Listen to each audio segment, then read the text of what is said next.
لأنه لكل ليذرمان لازم يكون عنده رجل مساعد.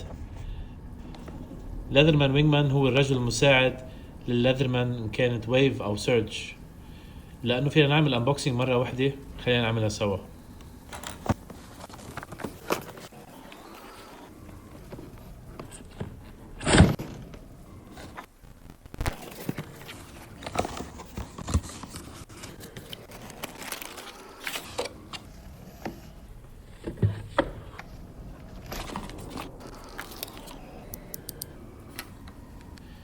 ليذرمان وينجمان سكين الجيب متعدد الاستعمالات، يعتبر حجم متوسط لصغير نوعا ما.